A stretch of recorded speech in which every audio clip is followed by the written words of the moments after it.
اعوذ باللہ من الشیطان الرجیم بسم اللہ الرحمن الرحیم۔ حصہ دوم، حضرت آدم علیہ السلام کا جنت سے خروج۔ جب ابلیس نے یہ دیکھا کہ خالق کائنات کے حکم کی نافرمانی، تکبر اور خود پسندی اور اللہ تعالیٰ پر ظلم کا الزام لگانے کے باعث وہ ہمیشہ کے لیے رب العالمین کی رحمت اور جنت سے محروم کر دیا گیا ہے، تو اس نے ندامت اور توبہ کے بجائے اللہ تعالیٰ سے یہ درخواست کی کہ اسے قیامت تک مہلت دی جائے اور اس طویل مدت تک اس کی زندگی کو دراز کر دیا جائے۔ اللہ تعالیٰ کی حکمت کا تقاضا بھی یہی تھا، چنانچہ اس کی یہ درخواست قبول کر لی گئی۔ اب ابلیس کو ایک موقع ہاتھ آیا، مکاری سے حضرت آدم علیہ السلام اور حضرت حوا رضی اللہ عنہا کے دلوں میں وسوسے ڈالنے شروع کیے۔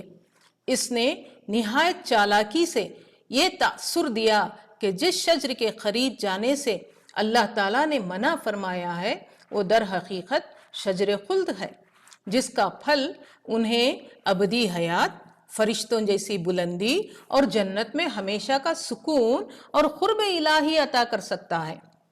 ابلیس نے اپنی بات کو سچ ظاہر کرنے کے لیے قسمیں کھا کھا کر یقین دلایا کہ وہ ان کا خیر خواہ ہے، دشمن نہیں۔ وہ مسلسل فریب آمیز باتیں کرتا رہا، یہاں تک کہ حضرت آدم علیہ السلام اور حضرت حوا رضی اللہ عنہا کے دلوں میں شک، امید اور خواہشات کی آمیزش پیدا ہو گئی۔ اس وسوسے کا اثر یہ ہوا کہ حضرت آدم علیہ السلام جو بشر تھے، ان کے اندر بشری کمزوری ظاہر ہوئی اور وہ بھول بیٹھے کہ یہ حکم محض ایک مشورہ نہیں بلکہ اللہ تعالیٰ کا قطعی امتناعی حکم تھا۔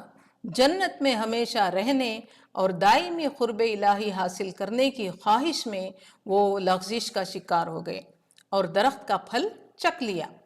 جیسے ہی انہوں نے پھل چکھا، ان پر اپنی ستر پوشی ظاہر ہو گئی اور شرمندگی کی شدت سے وہ درختوں کے پتے توڑ توڑ کر اپنا جسم چھپانے لگے۔ گویا انسانی تمدن کا یہ آغاز تھا کہ اس نے تن ڈھانکنے کے لیے سب سے پہلے پتوں کو استعمال کیا۔ یہ وہ لمحہ تھا جب معصوم فطرت پر انسانی کمزوری غالب آ گئی اور سادگی میں شیطان کے دھوکے میں آ گئے۔ اس وقت اللہ تعالیٰ نے انہیں پکارا۔ آدم علیہ السلام سے باز پرس ہوئی کہ ممانعت کے باوجود یہ عدول حکمی کیسی؟ کیا میں نے تمہیں نہیں کہا تھا کہ اس درخت کے پاس نہیں جانا؟ اور کیا میں نے نہیں کہا تھا کہ شیطان تمہارا کھلا دشمن ہے؟ آدم آخر آدم تھے، مقبول بارگاہ الہی تھے۔ ندامت و شرمساری کے ساتھ اقرار کیا کہ غلطی ضرور ہوئی، لیکن اس کا سبب سرکشی نہیں بلکہ بشریت بھول چوک ہے۔ تاہم غلطی ہے، اس لیے توبہ استغفار کرتے ہوئے معافی کے طالب ہوئے۔ انہوں نے کہا، ربنا ظلمنا أنفسنا وإن لم تغفر لنا وترحمنا لنكونن من الخاسرين۔ اے ہمارے رب، ہم نے اپنی جانوں پر ظلم کیا، اور اگر تو نے ہمیں نہ بخشے اور ہم پر رحم نہ کرے تو یقیناً ہم نقصان اٹھانے والوں میں سے ہو جائیں گے۔ اللہ تعالیٰ نے ان کے عذر کو قبول فرما لیا اور معاف کر دیا، لیکن ساتھ ہی یہ فیصلہ سنایا، یہاں سے نکل جاؤ، تم اور شیطان ایک دوسرے کے دشمن ہو۔ اب تمہارے لیے زمین میں ٹھکانہ ہے، اور یہ کہ یہ خاص وقت تک وہاں سر و سامان زندگی سے فائدہ اٹھاؤ گے، اور فرمایا تم اسی میں جیو گے، اسی میں مرو گے، اور اسی سے مرنے کے بعد نکالے جاؤ گے۔ اب تمہیں زمین پر ملکوتی اور طاغوتی دو متضاد طاقتوں کے درمیان زندگی بسر کرنی ہوگی۔ اگر میری طرف سے تمہارے پاس یعنی تمہارے نسل کے پاس کوئی پیام ہدایت آیا تو اس بارے میں میرا قانون یاد رکھو، جو کوئی میری ہدایت پر چلے گا وہ نہ تو راہ سے بے راہ ہوگا نہ دکھ میں پڑے گا۔ اگر تم اور تمہاری اولاد مخلص بندے اور سچے نائب ثابت ہوئے تو تمہارا اصلی وطن جنت ہمیشہ کے لیے تمہاری ملکیت میں دے دیا جائے گا۔